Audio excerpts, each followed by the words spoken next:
vagyok, magyarnak születtem, magyar földön, magyar ember lettem. A múltunkat cipelem a vállamon, de magyar vagyok, úgyhogy vállalom.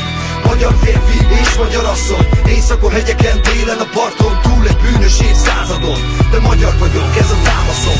Minden nap fáj, hogy kikosztják az ész, és közben csak egymásnak osztják a pénzt. Minden nap butét és oltogat, ellenséget keres és a jó mulat.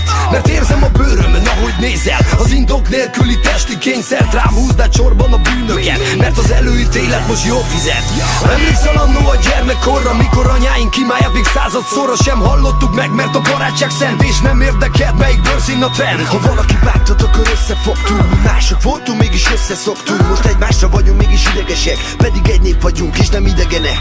Bujkálás, sírás, gyilkosság, kínzás, bombázás, tiltás, pusztítás, írtás, fájdalom, halál, betegség, veszettség, vagomba tereljék, láncokon vezessék, ezt szeretnék. Ez a véneket, aki átétlen látta a lényeget, lent katonákat odafett a gépeket, és jobban fáj, mint az képzelet. Mert magyar vagyok, magyarnak születtem, magyar földön, magyar ember lettem. A múltunkat cipelem a vállamon, de magyar vagyok, úgyhogy vállalom.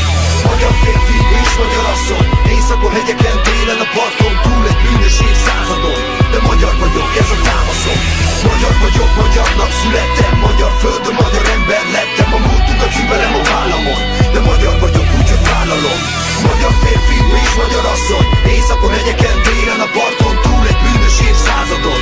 De magyar vagyok, ez a támaszom. Persze könnyebben telnek a nyomorult napok, ha a sorsomért másra haragudhatok. Ha találok bűnöst a problémámra, már legális okom van az aljasságra. Bonyolult kérdés, egyszerű válaszok, átvett kölykök, rossz náció tánzatok. Szemed szemért, ez csak vakságot szül, ha bátran gondolkodsz, ellenszegülsz. Ők azt várják tőled, hogy birka módra, állj be a sorba és vezényszóra.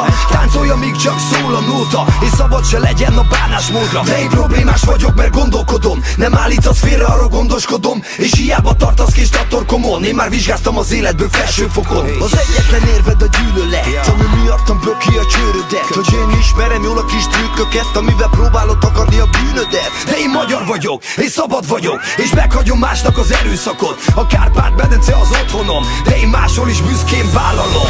Magyar vagyok, magyarnak születtem, magyar földön, magyar ember lettem. A